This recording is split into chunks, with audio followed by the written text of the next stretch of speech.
Of what I was talking about, I've got this graph, and if I were to, all these different cross sections, I could move it back and forth. This would be a really small square and then a larger square. So what I'm talking about is looking straight up on it, but if I could turn this, whoa, that is so cool. Look, you can see the square. So as I move it from one side here, the square is getting smaller. If I'm starting at the beginning, you have a really tiny square, and you can move it all the way across here until you get to the end.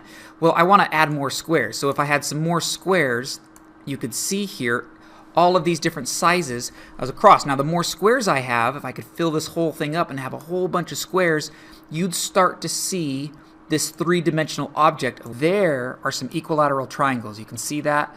So if you make a little bit fewer of them, and you can see, so as you create more and more of these equilateral triangles, you can see the ones that are on the ends here are going to be smaller than the ones in the middle because they're all equilateral.